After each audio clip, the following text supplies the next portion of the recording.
There's 8 billion of us out there. Everything exists, and you only need one who really loves you. You don't have to, yeah, it's not, and you should go where you're wanted, like, right? You kind of learn sort of early of who likes, what kind of people like you and what don't. You should just, chase your own target market and don't worry about the rest. You only need one who really is into you. But for sure, like, yeah, that body count stuff, all that nonsense that's going on right now. Well, I think that's just people who are addicted to their anger.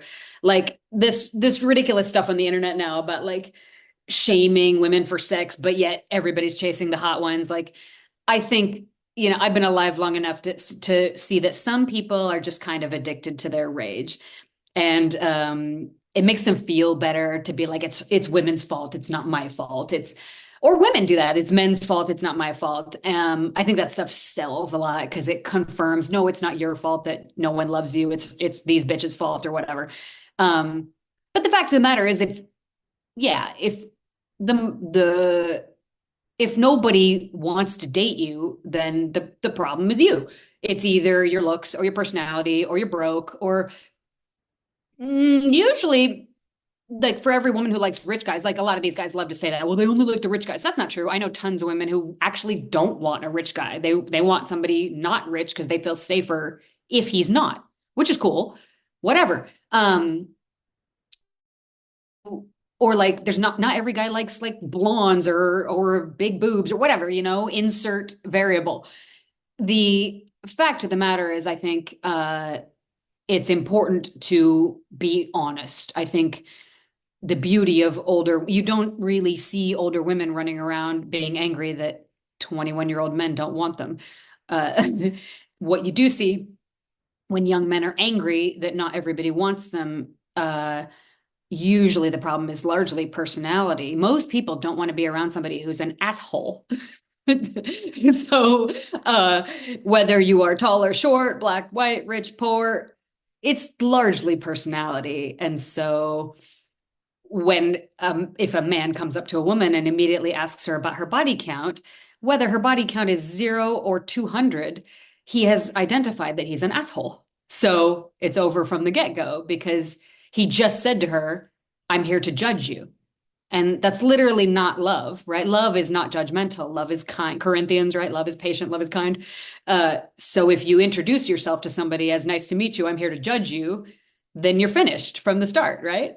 So uh, people, I think, often create their own problems.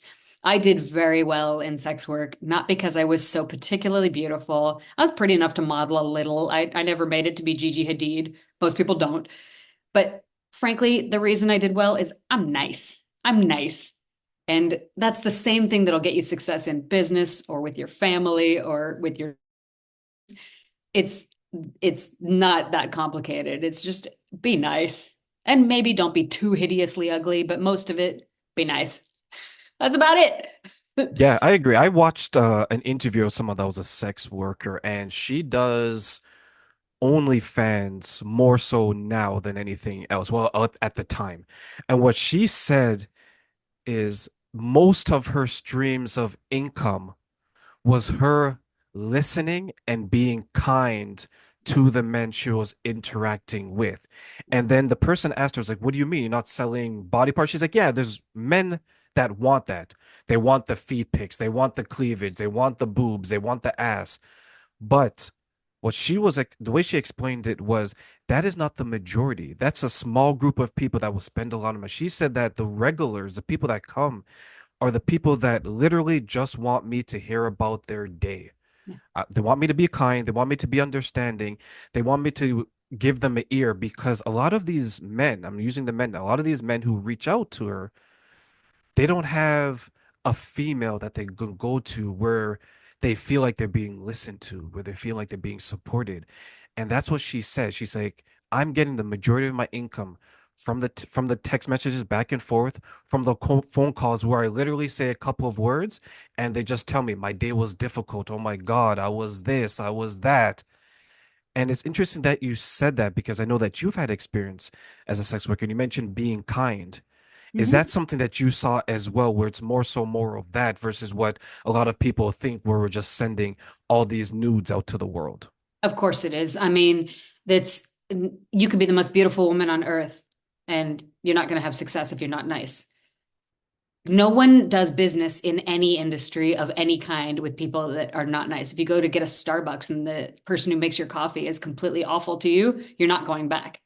It doesn't matter what you sell or what you buy. It's about being nice. So of course it is. Yeah. So I think sex work in some parts of it, it's not a monolith. There's lots of different kinds of sex work, but a lot of it should be renamed the attention economy because it's attention.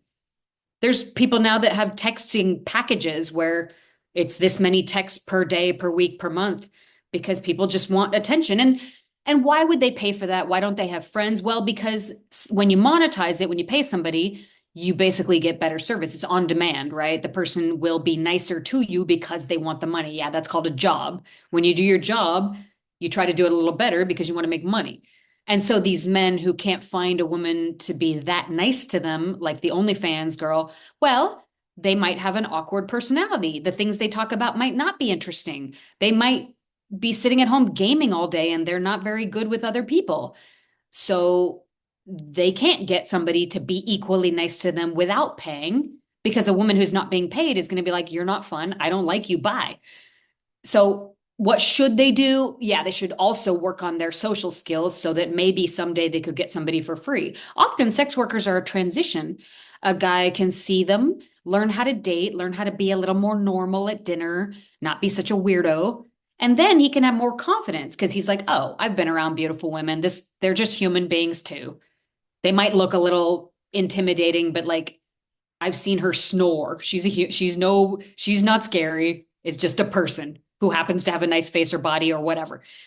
So it is often a stepping stone to learn social skills that, for whatever reason, weren't learned. Some cultures, like that have arranged marriages and things, the men don't meet a lot of women. They don't know how. And if they immigrate to America, where there's women everywhere and they're trying to date, it's a very different thing than what they might have grown up with. So we see that a lot with cultural differences in men's exposure to hot chicks, or even not hot chicks, just chicks in general.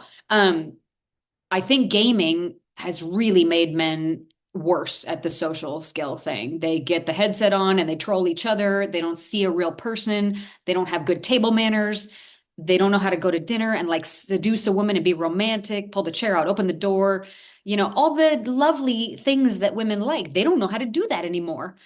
They are sometimes too passive, where they ask a woman out, and they ask her what she wants to do and where she wants to go. Well, women want you to, 7:30, I made a reservation for here. Your Uber will be here at 7. Wear a black dress. Can't wait to see you.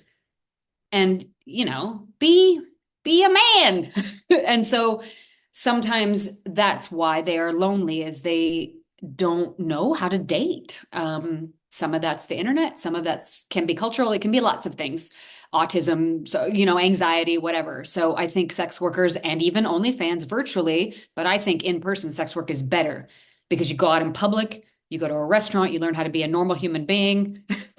And those skills are transferable. Some of these people, they will learn social skills that will help them out in the office, with the workplace. I mean, I know that I'm in my late 40s, but we used to know how to like touch grass, as the kids say. Uh, and I do prefer older men because they still are totally normal out in the actual world, not online. I know that that's changing. And after I'm dead, it will be something different. And I suppose that'll be the new normal. But dating is still a very ancient dance ritual between men and women. And there are still things that work and things that don't. And I know men who are incredible daters and they get any women they want. And they're not always rich and they're not always good looking, but they do know how to do romance.